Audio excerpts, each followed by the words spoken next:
सचिदानंद राजा परीक्षित को श्राप क्यों लगा, चलिए आज विचार करते हैं। जब राजा परीक्षित जब निकल रहे थे अपने राजगद्दी से, जग के माध्यम से कहीं निकल रहे थे, तो देखिए कि एक गाय और बैल को बात कर रहा था। जैसे ही बात कर रहा है आपस में, तो देखिए कि एक पैर को जो है खड़ा है बैल, उधर्म था, बैल कोई नहीं था, उधर्म था। राजा परीक्षित जो है उसी रास्ते से गुजर रहे थे। कलयुग काला काला मोछ वाला आदमी आके कलयुग जो है पैर को काटने के फेर में था, मार रहा था। जैसे ही राजा परीक्षित ने देखी कि बुला के एक पैर पर बेचारा खड़ा है, उसको मार रहा है। बताइए कि कौन सी आदमी है काला मोछ वाला, उसको खड़क निकाल के मारने लगे। तुम कौन हो, गलत काम करने के लिए चलती हो? राजा परीक्षित गलत काम करने के लिए ही चल दिया है, तुम कौन हो? मेरे राज्य में इस तरह के अनहित के काम करने वाला तुम हो? बोला कि प्रभु हम तो कलयुग है, कलयुग यहाँ अभी आ गया, तुम्हारा युग नहीं। कृष्ण भगवान चले गए, जब तक कृष्ण भगवान थे तब तक मेरा धरती पर पैर रखने का जगह नहीं दिए कि जब हम चले जाएंगे परम धाम तभी तुम कलयुग प्रवेश कर जाना। तो जब कलयुग हमको स्थान दे दिए, राजा परीक्षित को बोले कि हमको स्थान दे दिए। वही राजा परीक्षित के नहीं, तुम गलत करने वाले हो, तुम गलत काम करने के लिए तुम आया हो, मेरे राज से हट जाओ, चले जाओ। तब वो कलयुग बोला कि नहीं, हमारे पास अच्छाई भी है, गलत करते हुए हम 100 अनहित करते काम करते हैं, लेकिन मेरे पास अच्छाई भी है।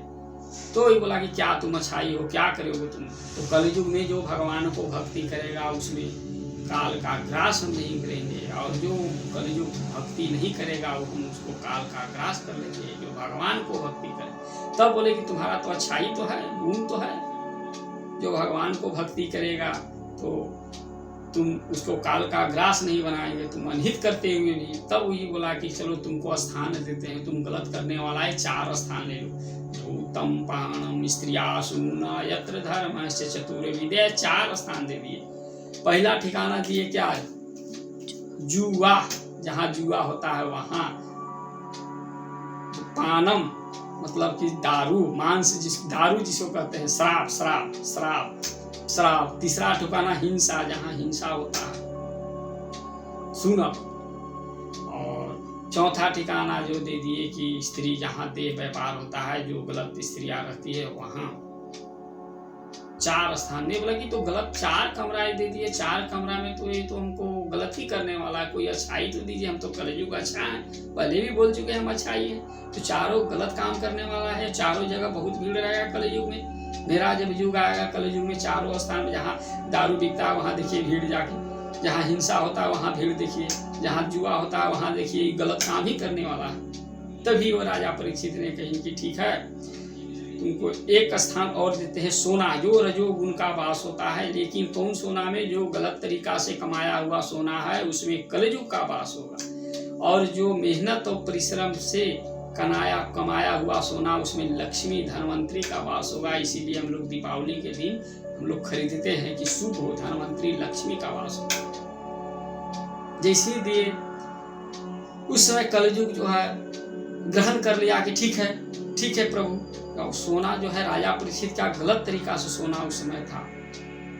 राजा परीक्षित को गलत तरीका, भीम और जरासंध में जब मार के सोना मुकुट ले आके रख दिए थे अपने राज दरबार में, वही मुकुट को राजा परीक्षित ने ग्रहण करके निकल गया, उसी में समा गया, कलयुग प्रवेश कर गया, जो गलत तरीका में होता है।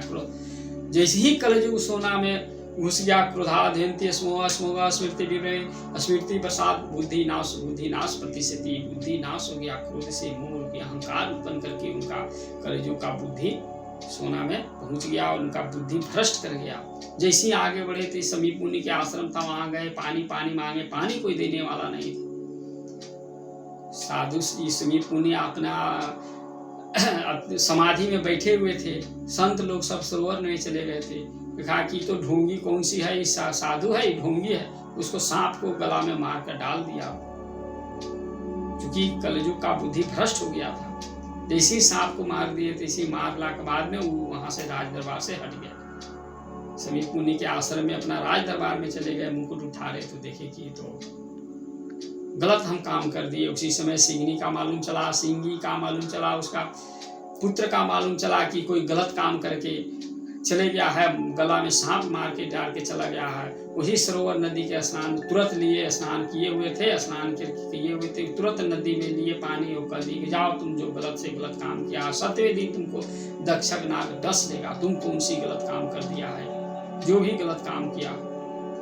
तभी जब समीप मुनि समाधि से उठे, देखे कि हमारा गला में सांप है। सिंगनी लड़का पहुंचा, बोला कि पिताजी चिंता करने की कोई बात नहीं है, हम तो उनको श्राप दे दिए। अरे तुम तो छोटा सा गलत काम कर दिया, कोई तो श्राप तो क्यों दे दिया? क्या श्राप दिया? मरने का श्राप दे दिया, तू 7वें दिन दक्षक नाग आके डस लेगा। इतना घोर से घोर पाप क्यों? उसको दंड दे दिया, वो तो मरने का है, जब श्राप लग गया उसको तो मरेगा ही 7वें दिन। दबना दिव्य दृष्टि से देखा कि राजा परीक्षित है। अरे तो संत थे, वो संतों के चरण की सेवा करने वाले, तुम इतना बड़ा श्राप क्यों दे दिया?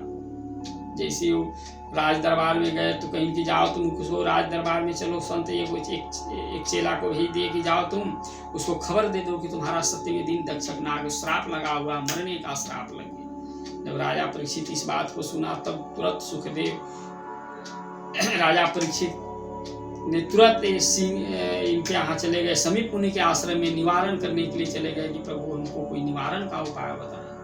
तब बताया कि जाओ सुखदेव जी के यहाँ, वेद व्यास का लड़का सुखदेव मुनि के पास जाइए, वही समस्या के समाधान करेंगे। तभी वो सुखदेव के यहाँ गए, सुखदेव जी के यहाँ गए। सुखदेव जी अमर कथा सुने हुए थे, वेद व्यास का लड़का है सुखदेव मुनि, उन्हीं के पास अमर कथा वो सुने हुए थे। जैसे उनके यहाँ गए तो ही 9 मार्ग बताए, कीर्तनम श्रवणम विष्णु पाद स्मरणम पाद सेवकनम अर्चनम वदनम दास संकात्म निवेदनम। ये 9 मार्ग बताया कि तुमको परीक्षित 9 मार्ग में तुम बताओ कि क्या करना चाहते हो। बोले कि श्रवणम करेंगे, वही श्रवणम सुनाए। 7 दिन भागवत सुना है, 7 दिन भागवत ऐसा है, सब वेदों को सार है भागवत। अगर भागवत 7 दिन अच्छे पूर्वक से किया जाए तो मोक्ष मिल जाएगा। इसी राजा परीक्षित को तुरंत मोक्ष मिल गया।